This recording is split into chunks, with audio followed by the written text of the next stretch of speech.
Hey everyone, Dr. Matt here with a supplement spotlight. I want to take a few minutes to shed some light on a very important nutrient called vitamin D. Now, vitamin D is commonly referred to as the sunshine vitamin.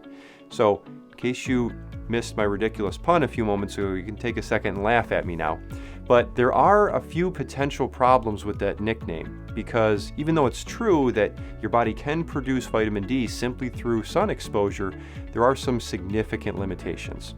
But to start, let's take a look at why vitamin D is so vital. Next, we'll talk through how to ensure you're getting enough. And finally, let's look at what best form to use and my general suggestions on dosage. Many people know vitamin D for its connection to a balanced immune system and calcium absorption, which means it's important for bone formation and remodeling.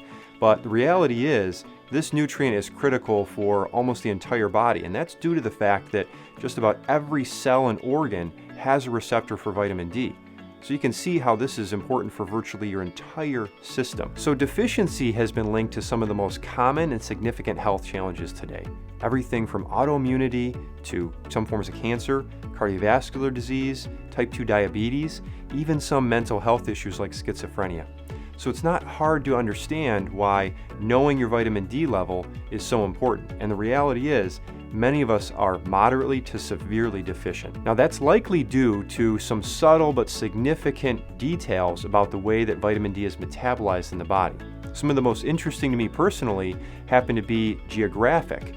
And what very few people know is that the way that the sun moves through the ozone layer, these specific rays, the UVB rays, if you're above this certain geographic line, it's called the 33rd parallel. You don't need to remember that, but what that is a latitude mark that roughly in North America runs through the northern parts of Georgia. If you're above that line, 6 months out of the year, you can produce virtually no vitamin D. And the further north you travel, the less available time inside of a year you have potential to make vitamin D no matter how much you're out in the sun. The second is the sunscreen factor, whether that's natural, the way that God's put sunscreen on your body, or something that you apply. Both of these play a critical role in, again, your ability to absorb the sun and produce vitamin D. So studies that I've seen have showed up to 90% reduction in your ability to produce vitamin D just from sunscreen use. So good for your skin potentially, but going to severely hamper your body's ability to make vitamin D. And of course, pigmentation. So the fairer skinned you are, the easier your body's going to produce that vitamin D from just a minimal amount of sun exposure.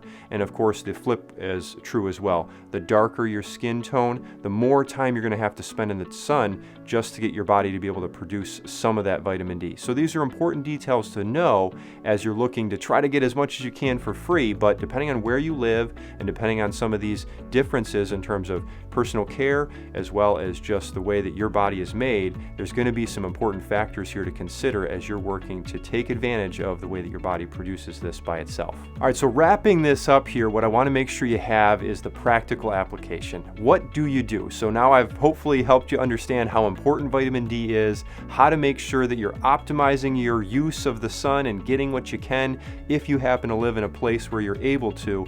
But the reality is you've got to get a blood test. It's really that simple. Next time you're getting a physical, or if this is important enough, if you can start to see these connections that we've talked about today, go and get your blood tested specifically. It's an easy test. It's an easy measurement to make. So check your vitamin D level. Now, what's important to note here is there are two kind of families in terms of the lab ranges. Generally speaking, you're going to have this huge range that's going to show up on a lab report. So you might not flag as low, but you could be very, very low on that spectrum. So usually it's something between 30 and 60 is where our typical lab ranges suggest. But I'll tell you, I actually love to see people actually living quite a bit higher than that, more in that 70 to 90 area, and that's just based on more of a functional range. So it's important to know where you stand. Get that blood test. Now, second to that, of course, what are you going to use? In terms of the type of supplement, if you're going to use a supplement, the form doesn't matter too much in terms of a liquid or a pill. But what I do like to make sure people are aware of is the form of the actual vitamin itself. because vitamin D can come in a D2 or a D3 form. Those are the two most common places you're going to see it used, if you will, chemically.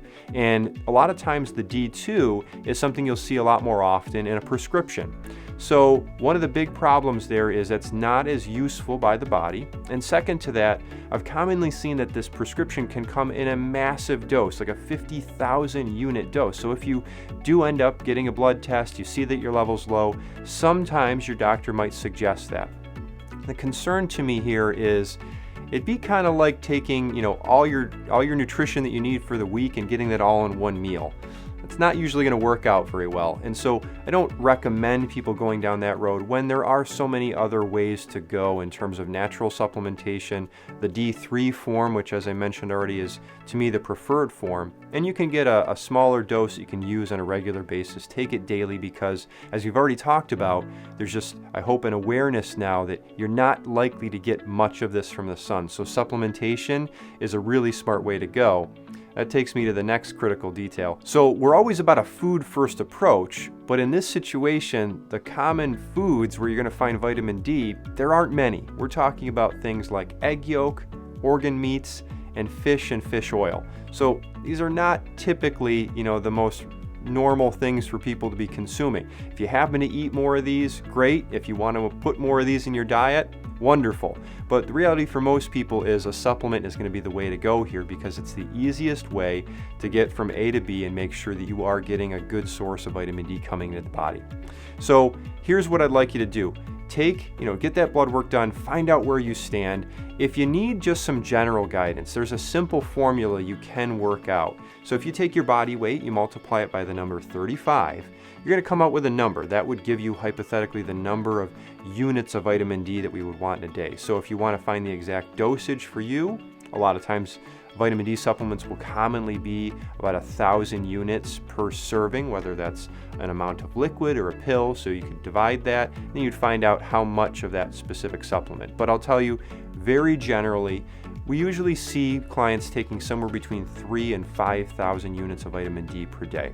I always suggest you take these first steps and know exactly where you are, but that can be a relative place to start. And that's quite a bit higher than you'll typically see in terms of dosage that's even suggested on a bottle. But again, when you factor in the reality that you're not likely getting much of this from your food or any from your food, you're not typically able to take advantage of the sun, especially if you live in the relative part of the world or the country that this video is being filmed in.